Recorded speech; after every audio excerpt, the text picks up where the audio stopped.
He was all excited, and he said, I can become, his staff advisor was saying, you can become the next president if you help Alan bring bin Laden back. We discussed that we were going to give him a share of the rewards for justice money, which is $50 million.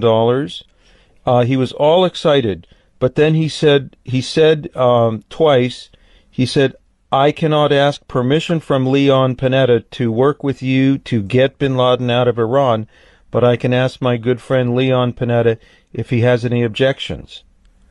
You're still there, sir? Yeah, I'm here. Yeah. And so he spoke to Leon Panetta on 2 occasions. We got it back in writing and verbally that Leon Panetta told him, focus on North Korea only. And in the second conversation, he said, do not pursue bin Laden in Iran. Now, I'm sure of that. Yeah. Now, I have had daily discussions and negotiations with the highest level of the Iranian government. It's been supervised by my attorney so that I'm not breaking the federal laws on subverting the policies of the U.S. State Department. I have had 88 pages of correspondence translated and delivered directly to President Ahmadinejad. In this correspondence, I am analyzing and discussing 6 scenarios for bin Laden's transfer to U.S. custody. I'm discussing 5 concessions from the United States and analyzing them. We have proof that Ahmadinejad has received the material. There is one man at the United Nations who's been designated in the Iranian mission to the UN to deal with me exclusively. I'm putting together a bipartisan coalition to go to Iran to discuss bin Laden's transfer to the United States. Well, you'll never have that happen because our government won't let that happen. You were very astute.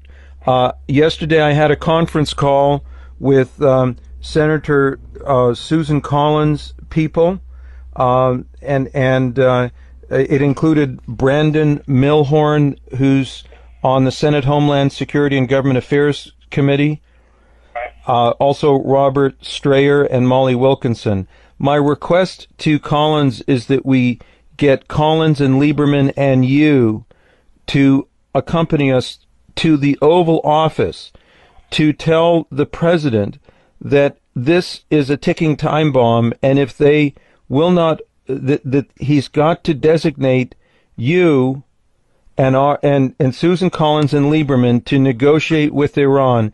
And if he will not do so, we will go public about this in a way, because we've now determined without any doubt, I've got the proof, that Hillary Clinton's fingerprints are all over this policy. She has actually inherited the policy from the Bush administration and enlarged it.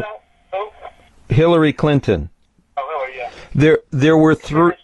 What's that? I'm going to the airport now to pick up Brian Ettinger, who's one of my partners. Brian is Joe Biden's closest friend, was his first staff director.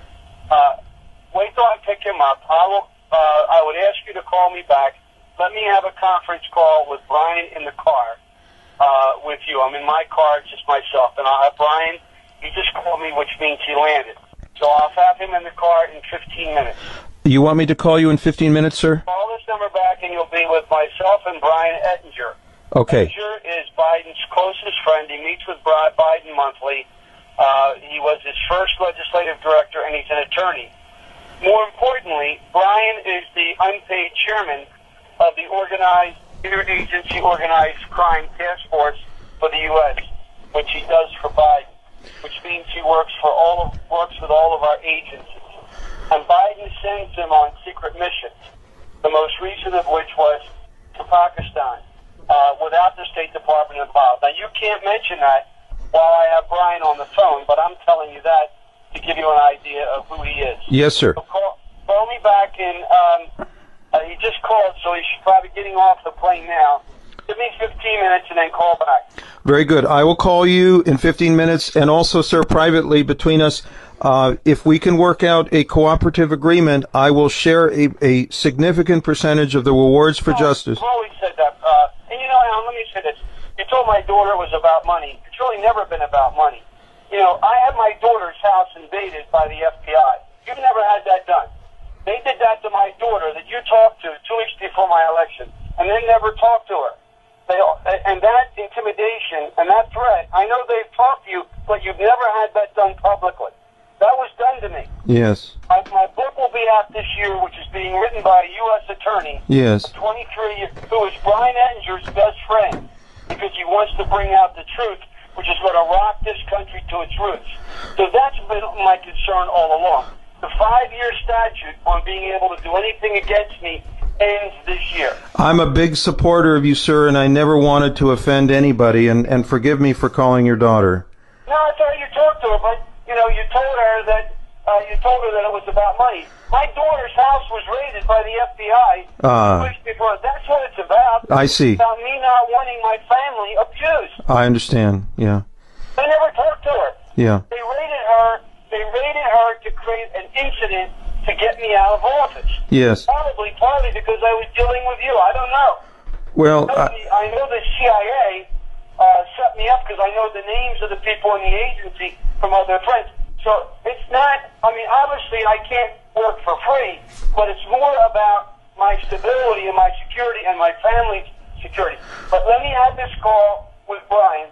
Yes. It's now 11:35 Eastern Time. Yes. Call me back at 11:50, and I'll have it in the car. I will call you at 11:50. Thanks, Al. Yes, sir. Yeah.